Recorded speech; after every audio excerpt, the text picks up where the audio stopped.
MLA Kaushik రెడ్డిపై case, ఆయన drive చేస్తేనే కార్యకర్త కాలు విరిగిందని ప్రత్యక్ష సాక్షుల వివరణ, ఖమ్మం ఘటనపై పోలీసుల ఆధారాల సేకరణ, వీడియో ఫుటేజ్ కోసం ప్రయత్నం, అది రాగానే ఎఫ్ఐఆర్ నమోదు అంటూ చూస్తూ ఉన్నాం.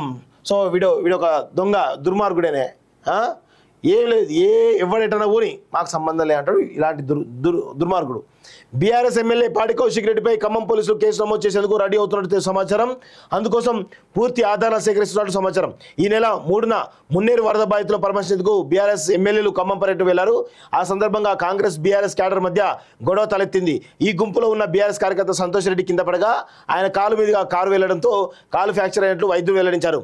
ఆ సమయంలో కారును ఎమ్మెల్యే కౌశిక్ రెడ్డి డ్రైవ్ చేసినట్లు ప్రత్యక్ష సాక్షులు చెబుతున్నారు. దీంతో ఆయనపై కేసు నమోదు చేసేందుకు పోలీసులు ఆధారాలు సేకరిస్తున్నట్టు తెలిసింది. ఆధారాలు లభించగానే ఆయనపై కేసు నమోదు చేయడంతో పాటు మాజీ మంత్రి హరీష్ రావుకు చెందిన కారును సైతం సీజ్ చేసే ఛాన్స్ ఉన్నట్టు చర్చ జరుగుతుంది. ఇట్లా అసలు డ్రైవింగ్ రానోడు వీనికి ఎందుకే డ్రైవింగ్, ఎందుకు వీనికి డ్రైవరా ఎమ్మెల్యేనా?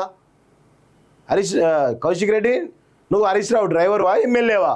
అసలు నువ్వు ఎమ్మెల్యే అంటే ఎవరు నమ్ముతాడు? నీ హుజరాబాద్లో కూడా నువ్వు ఎమ్మెల్యే అయినా అంటే నవ్వుతా ఉన్నారు. సిగ్గుండాలి కొంచెం. ఒక ఎమ్మెల్యేవి కారు డ్రైవర్ చేయాలి, కారు డ్రైవింగ్. నువ్వు ఎట్లా వేస్తావు?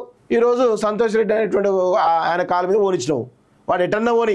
బీఆర్ఎస్ పార్టీ కార్యకర్తలు ఎట్లాంటి దాని మీకు సంబంధం లేదు. మీకు అధికారం కావాలి, రాజకీయం చేయాలి, తద్వారా పబ్బం గడుపుకోవాలి. ఇదే కదా మీది పనితీరు.